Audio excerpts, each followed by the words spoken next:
Hello जय हिंद साथियों, स्वागत करता हूं आज के सामान्य ज्ञान के इस नए वीडियो में। आज की इस वीडियो में हम लोग देखेंगे सामान्य ज्ञान के टॉप 40 ऐसे जीके क्वेश्चन जो बिहार पुलिस के एग्जाम में बार बार रिपीट किया गया क्वेश्चन है। और ये सारे प्रश्न आप सभी के लिए बेहद और वेरी मोस्ट इंपोर्टेंट होने वाले हैं। बिल्कुल क्लास मिस नहीं करना है और लास्ट में कमेंट करना है आप सभी ने कितने क्वेश्चन का सही आंसर दिए हैं। बिल्कुल मिस नहीं करना है और कमेंट जरूर करना है कितने प्रश्न का आप सही उत्तर किए, 40 में से कितने का सही जवाब दिए हैं। कमेंट करना बिल्कुल नहीं भूलना है। चलिए क्वेश्चन नंबर 1 की ओर बढ़ेंगे। क्वेश्चन नंबर 1 में पूछा जा रहा है, आर्य समाज की स्थापना के समय भारत का व्यवसाय कौन था। तो आर्य समाज की स्थापना के समय भारत का व्यवसाय कौन था, तो लॉर्ड नॉर्थबुक था। लॉर्ड नॉर्थबुक याद रखना है। क्वेश्चन नंबर 1 का बी बिल्कुल सही जवाब हो जाएगा, लॉर्ड नॉर्थबुक। चलिए क्वेश्चन नंबर 2 की ओर बढ़ेंगे। क्वेश्चन नंबर 2 में पूछा जा रहा है, भारतीय संविधान के किस अनुच्छेद के तहत संसदीय विशेषाधिकार को परिभाषित किया गया। भारतीय संविधान के किस अनुच्छेद के तहत संसदीय विशेषाधिकार को परिभाषित किया गया। तो याद रखना है आप सभी को, अनुच्छेद 105 के तहत, अनुच्छेद 105। क्वेश्चन नंबर 2 का सी बिल्कुल सही जवाब हो जाएगा, अनुच्छेद 105। चलिए क्वेश्चन नंबर 3 की ओर बढ़ेंगे। क्वेश्चन नंबर 3 में पूछे जा रहा है, बिहार में नोटा का पहली बार प्रयोग किस वर्ष चुनाव में हुआ था। बिहार में नोटा का पहली बार प्रयोग किस वर्ष चुनाव में हुआ था। तो ये आपको 2013 में शुरू हुआ था। क्वेश्चन नंबर 3 का बी बिल्कुल सही जवाब हो जाएगा, 2013। क्वेश्चन नंबर 3 का बी बिल्कुल सही जवाब हो जाएगा। चलिए क्वेश्चन नंबर 4 की ओर बढ़ेंगे। क्वेश्चन नंबर 4 में पूछा जा रहा है, प्रकाशीय तंतु ऑप्टिकल फाइबर प्रकाश के किस सिद्धांत पर कार्य करता है। तो ऑप्टिकल फाइबर जो है प्रकाश के किस सिद्धांत पर कार्य करता है, तो पूर्ण आंतरिक परिवर्तन पे कार्य करता है, पूर्ण आंतरिक परिवर्तन। क्वेश्चन नंबर 4 का बी बिल्कुल सही जवाब हो जाएगा, पूर्ण आंतरिक परिवर्तन। चलिए क्वेश्चन नंबर 5 की ओर बढ़ेंगे। क्वेश्चन नंबर 5 में पूछा जा रहा है, हुल का विद्रोह, हुल रिवोल्ट नेतृत्व किसने किया था। हुल रिवोल्ट का नेतृत्व जो है किसने किया था, तो सिद्धू और कान्हू ने किया था। याद रखना है, सिद्धू और कान्हू। क्वेश्चन नंबर 5 का बी बिल्कुल सही जवाब हो जाएगा, सिद्धू और कान्हू। चलिए क्वेश्चन नंबर 6 की ओर बढ़ेंगे। क्वेश्चन नंबर 6 में पूछे जा रहा है, निम्न में से कौन सा एंजाइम अग्नाशय द्वारा स्रावित नहीं होता है। निम्न में से कौन सा एंजाइम अग्नाशय पैनक्रियास द्वारा स्रावित नहीं होता है। तो आप सभी को याद रखना है किसके द्वारा स्रावित नहीं होता, रेनिन के द्वारा स्रावित नहीं होता है। क्वेश्चन नंबर 6 का सी बिल्कुल सही जवाब हो जाएगा, रेनिन। चलिए क्वेश्चन नंबर 7 की ओर बढ़ेंगे। क्वेश्चन नंबर 7 में पूछा जा रहा है, शून्य आधार बजट, जीरो बेस्ड बजटिंग की शुरुआत भारत में किस पंचवर्षीय योजना में हुई थी। तो या आपको याद रखना है किस पंचवर्षीय योजना में हुई थी। तो ये आपको याद रखना है 7वीं पंचवर्षीय योजना में हुई थी। जीरो बेस्ड बजटिंग किस योजना में हुई थी, 7वीं। याद रखना है। क्वेश्चन नंबर 7 का बी बिल्कुल सही जवाब हो जाएगा। चलिए क्वेश्चन नंबर 8 की ओर बढ़ेंगे। क्वेश्चन नंबर 8 में पूछा जा रहा है, बिहार का कौन सा जिला उत्तर प्रदेश और झारखंड दोनों के साथ बनाता है। बिहार का कौन सा जिला उत्तर प्रदेश और झारखंड दोनों के साथ सीमा बनाता है। तो ये आपको रोहतास एक ऐसा जिला है जो उत्तर प्रदेश और झारखंड दोनों के साथ सीमा बनाता है। क्वेश्चन नंबर 8 का बी बिल्कुल सही जवाब हो जाएगा, रोहतास। चलिए क्वेश्चन नंबर 9 की ओर बढ़ेंगे। क्वेश्चन नंबर 9 में पूछा जा रहा है, ब्लैक होल त्रासदी, ब्लैक होल ट्रेजेडी सिराजुद्दौला के समय किस वर्ष शुरू हुई थी। तो सिराजुद्दौला के समय किस वर्ष शुरू हुई थी, 1756 ईस्वी में। क्वेश्चन नंबर 9 का ये बिल्कुल सही जवाब हो जाएगा, 1756 ईस्वी। चलिए क्वेश्चन नंबर 10 की ओर बढ़ेंगे।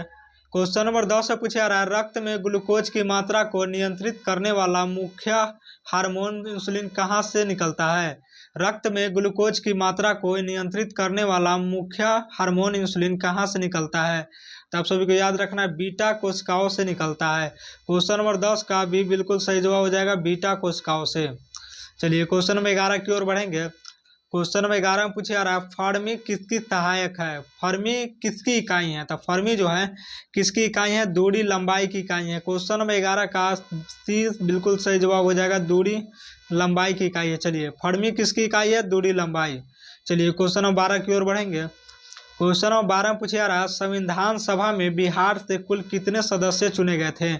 तो संविधान सभा में बिहार से कुल कितने सदस्य चुने गए थे, आप सभी को याद रखना है, टोटल 36 सदस्य चुने गए थे। क्वेश्चन नंबर 12 का बी बिल्कुल सही जवाब हो जाएगा, 36 सदस्य चुने गए थे।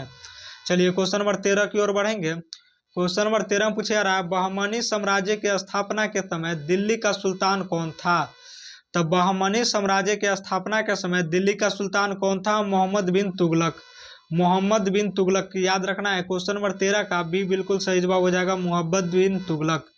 चलिए क्वेश्चन नंबर 14 की ओर बढ़ेंगे। क्वेश्चन नंबर 14 में पूछा जा रहा है किस विटामिन को हार्मोन भी कहा जाता है?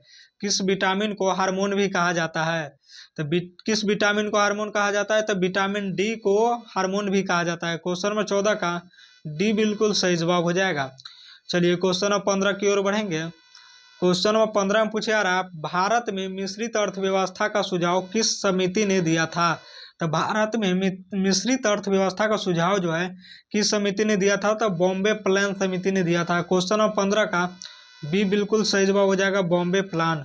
चलिए क्वेश्चन नंबर 16 की ओर बढ़ेंगे। क्वेश्चन नंबर 16 में पूछा जा रहा है कोपन के जलवायु वर्गीकरण के अनुसार उत्तर बिहार की जलवायु कैसी है? उत्तर बिहार की जलवायु कैसी है? कोपन के जलवायु वर्गीकरण के अनुसार उत्तर बिहार की जलवायु कैसी है? तो आप सभी को याद रखना CWG वर्गीकरण के अनुसार उत्तर बिहार की जलवायु कैसे है? CWG। क्वेश्चन नंबर 16 का बी बिल्कुल सही जवाब हो जाएगा, CWG। चलिए क्वेश्चन नंबर 17 की ओर बढ़ेंगे। क्वेश्चन नंबर 17 में पूछा जा रहा है आधुनिक आवर्त सारणी में हैलोजन को किस समूह में रखा गया है? तो आधुनिक आवर्त सारणी में हैलोजन को किस समूह में रखा गया है? तो आप सभी को याद रखना है समूह 17 में रखा गया है। क्वेश्चन नंबर 17 का सी बिल्कुल सही जवाब हो जाएगा, समूह 17 में रखा गया है। चलिए क्वेश्चन नंबर 18 की ओर बढ़ेंगे। क्वेश्चन नंबर 18 में पूछा जा रहा है वर्नाकुलर प्रेस एक्ट को किसने निरस्त कैंसिल किया था? वर्नाकुलर प्रेस एक्ट को किसने निरस्त कैंसिल किया था? तो लॉर्ड रिपन ने निरस्त कैंसिल किया था। क्वेश्चन नंबर 18 का बी बिल्कुल सही जवाब हो जाएगा, लॉर्ड रिपन। चलिए क्वेश्चन नंबर 19 की ओर बढ़ेंगे। क्वेश्चन नंबर 19 से पूछा जा रहा है शरीर में यूरिया का निर्माण किस अंग में होता है? तो शरीर में यूरिया का निर्माण जो होता है किस अंग में होता है? यकृत लीवर में होता है। क्वेश्चन नंबर 19 का बी बिल्कुल सही जवाब हो जाएगा, यकृत लीवर। चलिए क्वेश्चन नंबर 20 की ओर बढ़ेंगे। क्वेश्चन नंबर 20 से पूछा जा रहा है विक्रमशिला विश्वविद्यालय को किसने नष्ट किया था? तो विक्रमशिला विश्वविद्यालय को किसने नष्ट किया था? बख्तियार खिलजी ने। क्वेश्चन नंबर 20 का बी बिल्कुल सही जवाब हो जाएगा, बख्तियार खिलजी। चलिए क्वेश्चन नंबर 21 की ओर बढ़ेंगे। क्वेश्चन नंबर 21 से पूछा जा रहा है सर्च लाइट समाचार पत्र के प्रथम संपादक कौन थे? तो सर्च लाइट समाचार पत्र के प्रथम संपादक कौन थे? तो मुरली मनोहर प्रसाद। मुरली मनोहर प्रसाद। क्वेश्चन नंबर 21 का ये बिल्कुल सही जवाब हो जाएगा, मुरली मनोहर प्रसाद। चलिए क्वेश्चन नंबर 22 की ओर बढ़ेंगे। क्वेश्चन नंबर 22 से पूछा जा रहा है भारतीय संविधान की प्रस्तावना में अब तक कितनी बार संशोधन हुआ है? तो भारतीय संविधान की प्रस्तावना में अब तक कितनी बार संशोधन हुआ है? तो आप सभी को याद रखना है एक बार। क्वेश्चन नंबर 22 का ये बिल्कुल सही जवाब हो जाएगा, एक बार। चलिए क्वेश्चन नंबर 23 की ओर बढ़ेंगे। क्वेश्चन नंबर 23 से पूछा जा रहा है प्रकाश की गति स्पीड ऑफ लाइट को सबसे पहले किसने मापा था? तो स्पीड ऑफ लाइट को सबसे पहले किसने मापा था? तो आप सभी को याद रखना है रोमर रे। क्वेश्चन नंबर 23 का सी बिल्कुल सही जवाब हो जाएगा, रोमर। चलिए क्वेश्चन नंबर 24 की ओर बढ़ेंगे। क्वेश्चन नंबर 24 से पूछा जा रहा है ग्रेशम का नियम, ग्रेशम लॉ किससे संबंधित है? तो ग्रेशम लॉ जो है किससे संबंधित है? तो मुद्रा के प्रचलन से। क्वेश्चन नंबर 24 का ये बिल्कुल सही जवाब हो जाएगा, मुद्रा के प्रचलन से। चलिए क्वेश्चन नंबर 25 की ओर बढ़ेंगे। क्वेश्चन नंबर 25 से पूछा जा रहा है बूझा हुआ चना स्लैक्ड लाइम का रासायनिक नाम क्या है? बूझा हुआ चना स्लैक्ड लाइम का रासायनिक नाम क्या है? तो आप सभी को याद रखना है कैल्शियम हाइड्रोक्साइड। क्वेश्चन नंबर 25 का बी बिल्कुल सही जवाब हो जाएगा, कैल्शियम हाइड्रोक्साइड। चलिए क्वेश्चन नंबर 26 की ओर बढ़ेंगे। क्वेश्चन नंबर 26 से पूछा जा रहा है अशोक के शिलालेखों को पढ़ने वाला प्रथम अंग्रेज कौन था? तो अशोक के शिलालेखों को पढ़ने वाला प्रथम अंग्रेज कौन था? तो जेम्स प्रिंसिप। क्वेश्चन नंबर 26 का बी बिल्कुल सही जवाब हो जाएगा, जेम्स प्रिंसिप। चलिए क्वेश्चन नंबर 27 की ओर बढ़ेंगे। क्वेश्चन नंबर 27 से पूछा जा रहा है बैटरी में किस अम्ल का प्रयोग किया जाता है? तो बैटरी में किस अम्ल का प्रयोग किया जाता है? सल्फ्यूरिक अम्ल का। क्वेश्चन नंबर 27 का बी बिल्कुल सही जवाब हो जाएगा, सल्फ्यूरिक अम्ल का प्रयोग किया जाता है। चलिए क्वेश्चन नंबर 28 की ओर बढ़ेंगे। क्वेश्चन नंबर 28 से पूछा जा रहा है बिहार में स्वराज दल की शाखा का गठन किसने किया था? तो बिहार में स्वराज दल की शाखा का गठन किसने किया था? श्री कृष्ण सिंह। क्वेश्चन नंबर 28 का ये बिल्कुल सही जवाब हो जाएगा, श्री कृष्ण सिंह ने किया था। चलिए क्वेश्चन नंबर 29 की ओर बढ़ेंगे। क्वेश्चन नंबर 29 से पूछा जा रहा है अंतर्राष्ट्रीय मुद्रा कोष IMF का मुख्यालय कहाँ है? अंतर्राष्ट्रीय मुद्रा कोष IMF का मुख्यालय कहाँ है? तो आप सभी को याद रखना है इनका मुख्यालय कहाँ है? वाशिंगटन डीसी याद रखना है। क्वेश्चन नंबर 29 का सी बिल्कुल सही जवाब हो जाएगा वाशिंगटन डीसी। चलिए क्वेश्चन नंबर 30 की ओर बढ़ेंगे। क्वेश्चन नंबर 30 से पूछे जा रहा है किस तापमान पर सेल्सियस और फ़ारेनहाइट स्केल बराबर होता है। किस तापमान पर सेल्सियस और फ़ारेनहाइट स्केल बराबर होता है। तो आप सभी को याद रखना है -40 डिग्री सेल्सियस पर फ़ारेनहाइट स्केल जो होता है बराबर होता है। क्वेश्चन नंबर 30 का बी बिल्कुल सही जवाब हो जाएगा। चलिए क्वेश्चन नंबर 31 की ओर बढ़ेंगे। क्वेश्चन नंबर 31 से पूछे जा रहा है अनुच्छेद 32 को किसने संविधान की आत्मा और हृदय कहा था। अनुच्छेद 32 को किसने संविधान की आत्मा और हृदय कहा था। तो आप सभी को याद रखना है भीमराव अम्बेडकर ने कहा था। क्वेश्चन नंबर 31 का बी बिल्कुल सही जवाब हो जाएगा भीमराव अम्बेडकर। चलिए क्वेश्चन नंबर 32 की ओर बढ़ेंगे। क्वेश्चन नंबर 32 से पूछे जा रहा है भारी मशीनों में स्नेहक लुब्रिकांट के रूप में किसका प्रयोग होता है। तो लुब्रिकांट के रूप में किसका प्रयोग होता है ग्रेफाइट का। क्वेश्चन नंबर 32 का बी बिल्कुल सही जवाब हो जाएगा ग्रेफाइट। चलिए क्वेश्चन नंबर 33 की ओर बढ़ेंगे। क्वेश्चन नंबर 33 से पूछे जा रहा है मगध की प्रथम राजधानी कौन सी थी। तो मगध की प्रथम राजधानी कौन सी थी। तो आप सभी को याद रखना है मगध की प्रथम राजधानी कौन सी थी वैशाली। सॉरी, मगध की प्रथम राजधानी कौन सी थी आप सभी को याद रखना है गिरिवर्ज राजगिरी। मगध की प्रथम राजधानी कौन सी थी तो याद रखना है गिरिवर्ज राजगिरी। क्वेश्चन नंबर 33 का सी बिल्कुल सही जवाब हो जाएगा गिरिवर्ज राजगिरी। चलिए क्वेश्चन नंबर 34 की ओर बढ़ेंगे। क्वेश्चन नंबर 34 से पूछा जा रहा है रॉकेट किस संरक्षण सिद्धांत पर कार्य करता है। तो रॉकेट जो है किस संरक्षण पर कार्य करता है तो रेखीय संवेग संरक्षण सिद्धांत पर। क्वेश्चन नंबर 34 का भी बिल्कुल सही जवाब हो जाएगा रेखीय संवेग संरक्षण। चलिए क्वेश्चन नंबर 35 की ओर बढ़ेंगे। क्वेश्चन नंबर 35 से पूछा जा रहा है गदर पार्टी की स्थापना कहाँ हुई थी। तो गदर पार्टी की स्थापना जो है कहाँ हुई थी आप सभी को याद रखना है सैन फ्रांसिस्को में। क्वेश्चन नंबर 35 का सी बिल्कुल सही जवाब हो जाएगा सैन फ्रांसिस्को।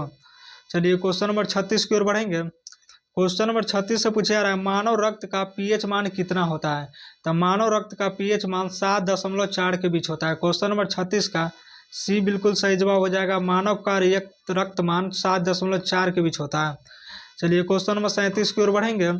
क्वेश्चन नंबर 37 से पूछा जा रहा है बिहार के किस जिले में ककोलत जलप्राप्त स्थित है। बिहार के किस जिले में ककोलत जलप्राप्त स्थित है। तो आप सभी को याद रखना है नवादा। क्वेश्चन नंबर 37 का ये बिल्कुल सही जवाब हो जाएगा। चलिए क्वेश्चन नंबर 38 की ओर बढ़ेंगे। क्वेश्चन नंबर 38 से पूछा जा रहा है ओजोन छिद्र के लिए मुख्य रूप से जिम्मेदार गैस कौन सी है। तो ओजोन छिद्र के लिए मुख्य रूप से जिम्मेदार गैस कौन सी है तो CFC क्लोरोफ्लोरोकार्बन। क्वेश्चन नंबर 38 का सी बिल्कुल सही जवाब हो जाएगा क्लोरोफ्लोरोकार्बन। चलिए क्वेश्चन नंबर 39 की ओर बढ़ेंगे। क्वेश्चन नंबर 39 से पूछा जा रहा है लोकसभा के प्रथम अध्यक्ष कौन थे। तो लोकसभा के प्रथम अध्यक्ष कौन थे गणेश वासुदेव मावलंकर। क्वेश्चन नंबर 39 का भी बिल्कुल सही जवाब हो जाएगा गणेश वासुदेव मावलंकर। चलिए क्वेश्चन नंबर 40 की ओर बढ़ेंगे। क्वेश्चन नंबर 40 से पूछा जा रहा है प्लास्टर ऑफ पेरिस POP किससे प्राप्त किया जाता है। तो प्लास्टर ऑफ पेरिस जो है जिप्सम से प्राप्त किया जाता है। क्वेश्चन नंबर 40 का बी बिल्कुल सही जवाब हो जाएगा जिप्सम। आप सभी कमेंट कीजिएगा आपने 40 में से कितने प्रश्न का सही उत्तर दिए हैं। कमेंट करना मत भूलिएगा। चलिए इसी के साथ इस वीडियो को समाप्त करते हैं।